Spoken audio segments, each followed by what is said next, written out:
need custom.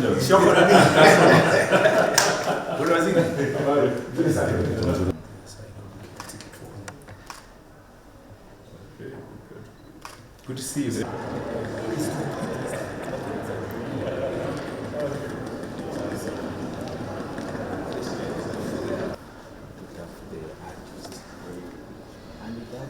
Our culture is not just pictorial representation. It's a cultural. So this is our space. And where is that anyway?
Thank you, Excellency.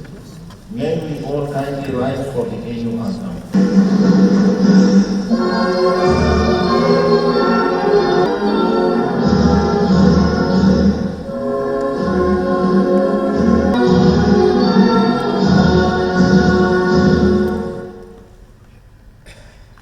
Thank you.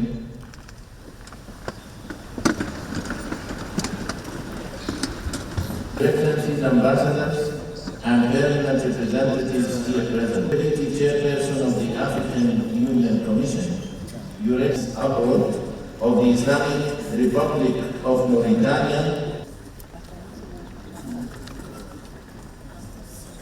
To share our point of view, it is in fact a collective, a shared project, please. We should union so that those institutions can carry out their function, and we're going to this meeting and should of this extraordinary session. In conclusion, I would like to acknowledge our presence so that we can get around all the challenges that we. Excellencies, honorable members of the Executive Council of the Islamic Republic of Mauritania and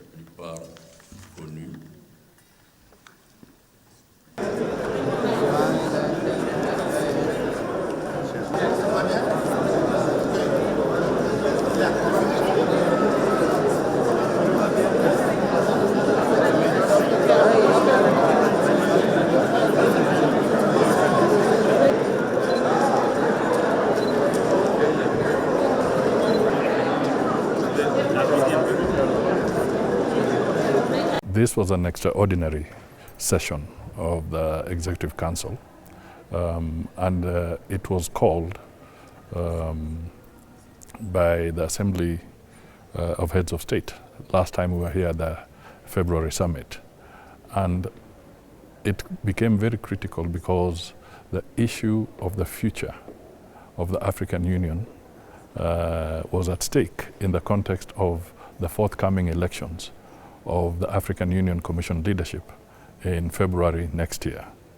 When we were here for the summit, the Heads of State summit, there were legal and technical issues that required urgent clarification so that the process of transiting from the leadership of the African Union Commission today to the next leadership through the proper electoral process can be done smoothly. So this session was very important, and that is why we came, and we were now receiving the report from the PRC with specific asks for decision making. This was a very important session, and I'm happy to report that there was unanimous acceptance and adoption of the recommendations of the PRC. This was critical because it affirmed the position that had been taken earlier by the Assembly of Heads of State, that in order to bring more equity and diversity within the African Union, the rotational principle becomes very, very important. And therefore the decision that was taken was that in accordance with the alphabetical order, the East African region will now have the opportunity to offer its candidate for the chair of the African Union Commission. And the Northern region shall have the opportunity to offer its candidate for the deputy chair. This is very significant, and the other regions shall now have an opportunity to offer leadership for the other 6 commission positions. The decisions were unanimous, yes, which was a very, very significant step away from where we started. You know, we had started with a fairly broad division last time we were here, but the conversations by the PRC and by the Executive Council of Ministers has brought us much closer together. And I can say that it was literally 100% decision, but unanimous is good enough. Well, I think the way we proceed from here is that, first of all, as Kenya and as a member of the East African region in that context, we actually want to appreciate and thank our brothers and sisters in the African continent for making it clear, removing all ambiguities, that it is the turn of East Africa to provide leadership or to offer leadership in the African Union. So that is a very important statement, and equally for the deputy in the northern region. What it means for us in the East African region is that effectively all technical and legal hurdles have now been removed, and Kenya can now formally submit the candidate for the region, and really I don't have to mince my words anymore. Nothing should really bar, and nothing bars the opportunity for Raila to become the candidate for the region, and God willing, the chair of the African Union Commission. First of all, Raila is a very experienced public officer. Raila has been Prime Minister of the Republic of Kenya. Raila has got strong Pan-African credentials. Raila has seen both hot and cold, if I may use such terminology. And he has shown the capacity to bring people together and to reconcile even under difficult circumstances. And looking at the kind of challenges we are facing on the African continent, issues around conflict, food insecurity, the need to foster greater integration and enhance economic activity along in the African continent, we see in him an opportunity for the African Union and Africa as a whole to be able to work to advance our objectives much more as we go forward. The roadmap from here to February is it's going to be very busy, let me put it that way. First of all, there's the formal process where all the paperwork is submitted. And then we shall not waste any more time. We will want to work within the region, lobby all the countries in the region, and then extend our unified position to the rest of the African continent.